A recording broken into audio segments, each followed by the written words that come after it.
You're standing in a store. The price tag says $199. Yesterday, it was $299. You feel something shift inside. Not excitement. Relief. A quiet sense that you're winning. You're not winning anything. You're spending $199 you didn't plan to spend 10 minutes ago. But your brain doesn't measure logic.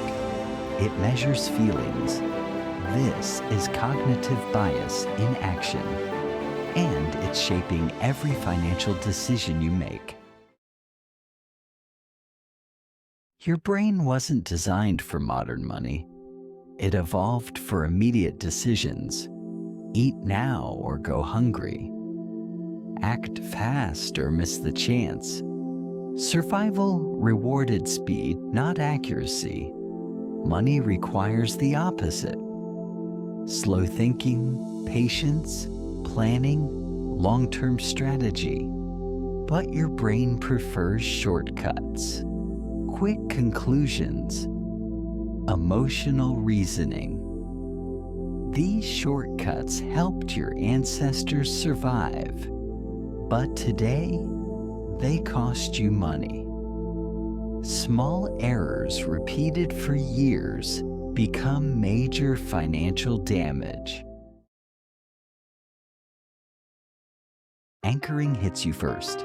Someone shows you a number, any number, and your brain locks onto it. That $299 original price? It wasn't real. But once you see it, everything else revolves around it. You see this in salary negotiations, housing prices, online shopping. The first number becomes the reference point, even when it shouldn't. Loss aversion makes it worse. Losing $100 feels stronger than gaining $100.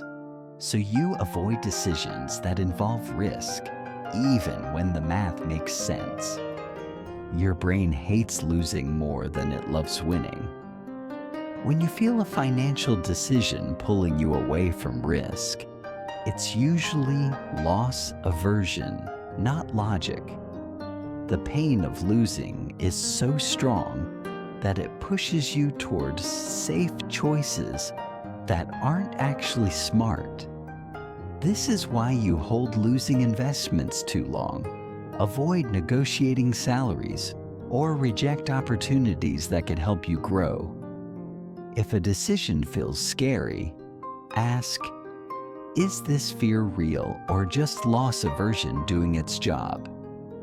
Awareness won't remove the bias, but it gives you the space to choose differently. The sunk cost fallacy traps you. You've spent time or money on something. Logic says, stop. But your brain says, continue. Unused gym memberships. Degrees you don't want. Projects you should abandon. You stay because leaving feels like admitting defeat. Confirmation bias strengthens the trap. Instead of searching for truth, you search for agreement. Anything that supports your decision feels valid. Anything that challenges it feels threatening. You don't evaluate information. You protect your beliefs. Your brain collects evidence the same way a lawyer builds a case. Once you want something to be true, like this investment will recover, or this purchase is smart, your brain filters everything to support that belief. You don't analyze, you justify. You reinforce decisions that were emotional from the start. When you feel certain, pause. Certainty is usually a signal of confirmation bias, not accuracy. Real analysis starts when you look for the information you don't want to see.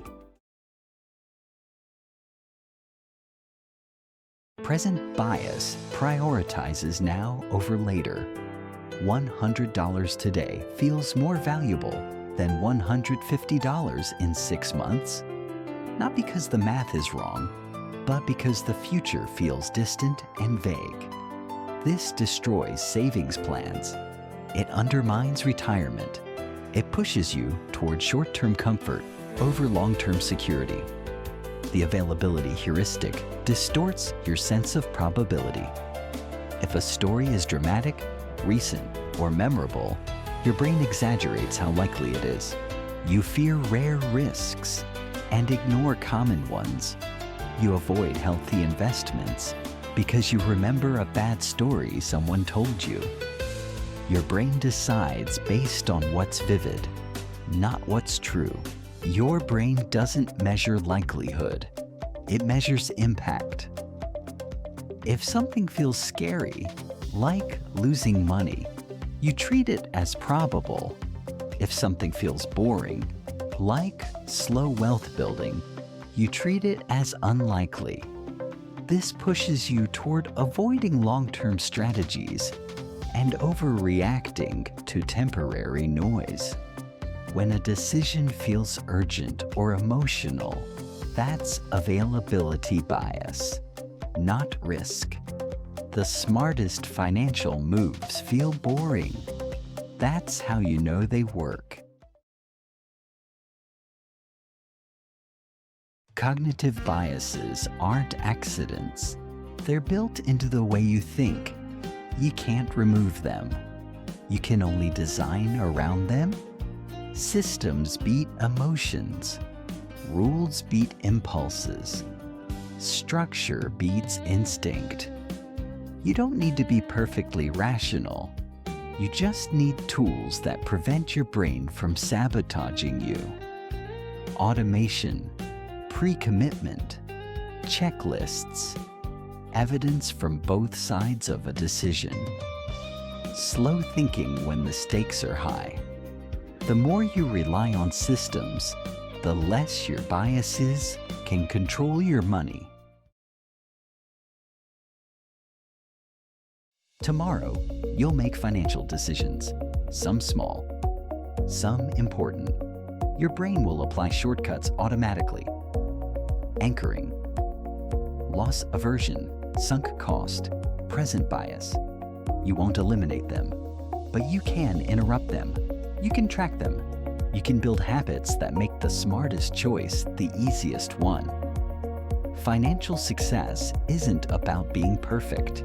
It's about making slightly better decisions consistently over time. And slight improvements repeated for years change everything.